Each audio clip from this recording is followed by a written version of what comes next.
Olá, caríssimo telespectador da Rede Século XXI, mais uma sexta-feira na nossa vida, mais uma vez nos encontramos, eu aqui e você diante do seu televisor, para darmos continuidade à nossa catequese semanal.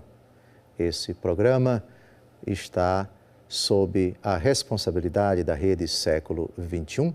Eu sou Dom José Francisco Falcão, bispo auxiliar do Ordinariado Militar do Brasil. Depois de termos dedicado 7 programas às 7 obras espirituais de misericórdia, vamos hoje começar uma catequese de 7 programas sobre outras 7 obras de misericórdia, as corporais. Recordamos que estamos no Ano Santo Extraordinário da Misericórdia, instituído e inaugurado por Papa Francisco no dia 8 de dezembro do ano passado. Ele que terminará, esse ano se concluirá, na solenidade de Cristo Rei, em novembro deste ano de 2016. E Papa Francisco pede que reflitamos nesse ano da misericórdia sobre as obras de misericórdia para despertar a nossa consciência em prol do pobre, do pequeno, do fraco, do indigente. E ele recorda essa sistemática quase bimilenar da Igreja, que compendia em 2 categorias, corporais e espirituais, as obras de misericórdia que se encontram em vários textos do Antigo Testamento, mas principalmente na vida pública de Nosso Senhor, nas palavras de Nosso Senhor, especialmente no capítulo 25 do Evangelho segundo Mateus, que trata do juízo final.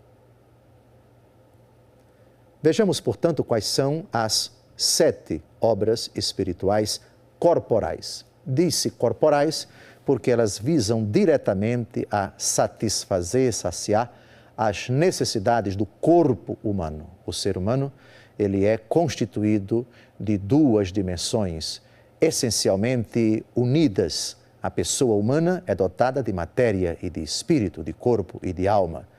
Tem necessidades espirituais e tem necessidades físicas, materiais, corporais, porque o homem também é matéria. Vejamos quais são as 7 obras de misericórdia corporais. Dar de comer a quem tem fome. Dar de beber a quem tem sede. Dar pousada aos peregrinos. Vestir os nus. Visitar os enfermos. Visitar os presos. Enterrar os mortos. Como eu disse ainda há pouco, no juízo final, segundo a narrativa de Jesus, que consta no capítulo 25 do Evangelho segundo Mateus, nós seremos julgados tendo como parâmetro essas obras corporais. O Senhor reunirá todos os homens e os colocará uns à sua direita, outros à sua esquerda. À direita, os eleitos, à esquerda, os condenados. E dirá aos que estiverem à esquerda: vinde benditos, para o reino preparado para vós desde a criação do mundo.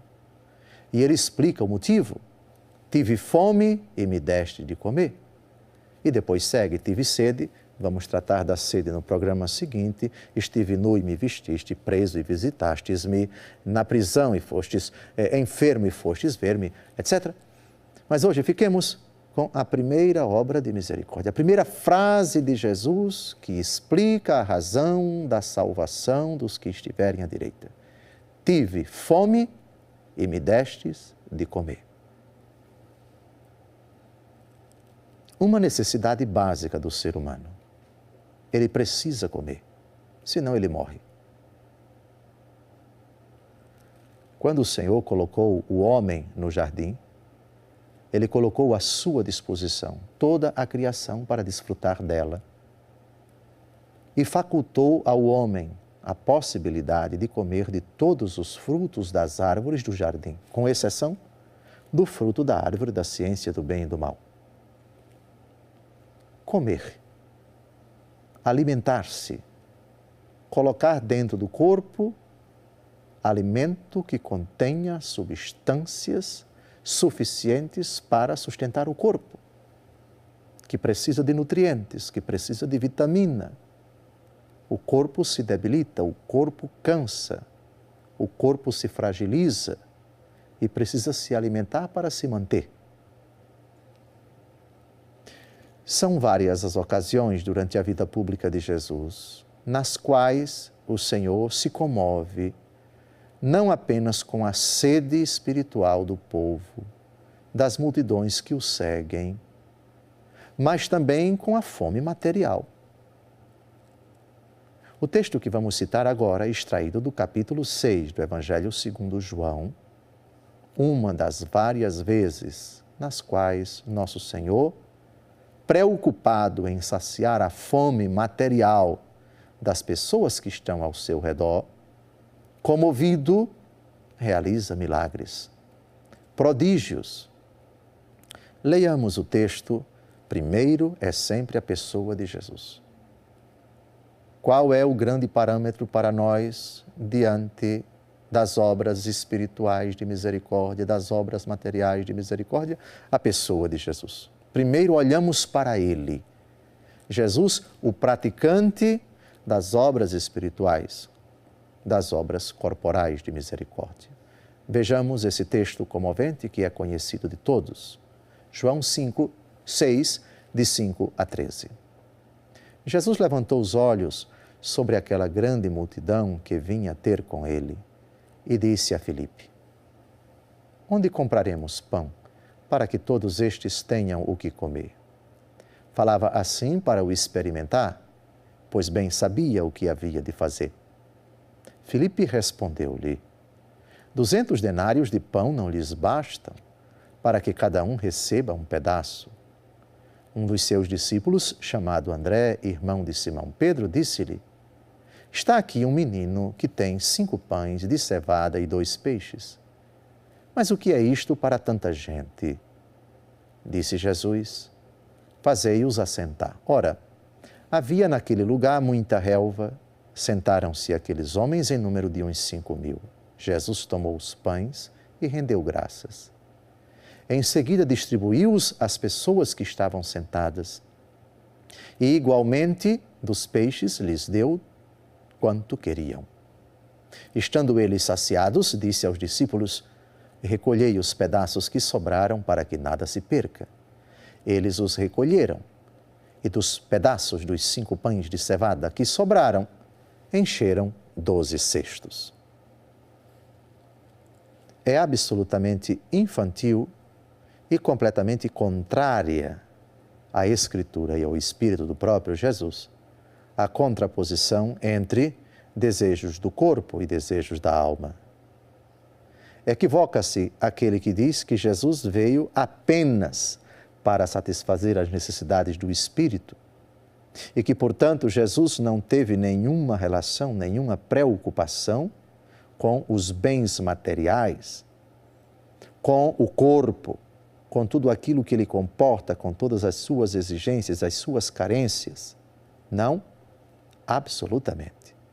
Jesus se preocupa com o homem todo. Jesus veio trazer a felicidade para o homem, para usarmos a expressão de João capítulo 10, versículo 10. Ele quer que tenhamos uma vida plena, uma vida em abundância. E abundância de bens espirituais e materiais.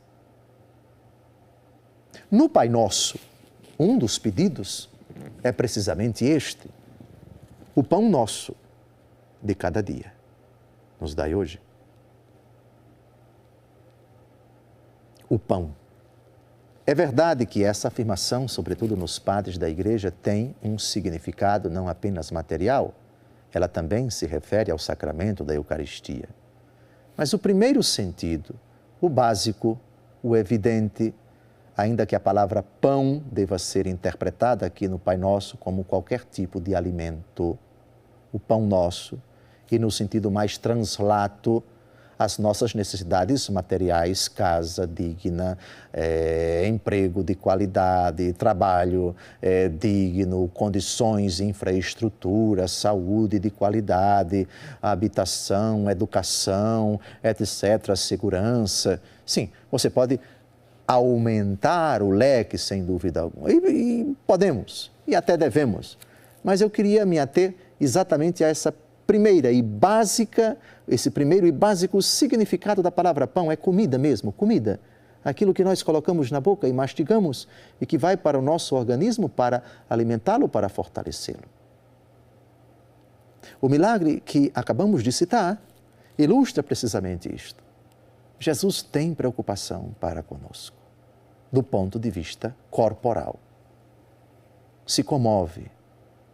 Deus se comove nas suas entranhas quando vê uma pessoa passando fome. A fome material é uma chaga da sociedade que precisa ser combatida. Por isso, nosso Senhor Jesus Cristo sente tanta dor, sente uma aflição. Só Deus e a pessoa que experimenta, que está diante de alguém faminto, sabem quão doloroso é uma pessoa que não tenha o que comer. Um desempregado que não tem nada na despensa da sua casa, em cujas prateleiras na cozinha, em cuja geladeira, se é que tem geladeira, ele não tem nada para alimentar os seus filhos, a sua esposa. É a pessoa de nosso Senhor Jesus Cristo a primeira a ser apresentada nesse tema tão candente. Jesus, durante sua vida pública, se condoeu, se preocupou com isto. É claro que a multidão ia ao encontro dele para ser alimentada na sua alma, mas Jesus também tinha essa preocupação.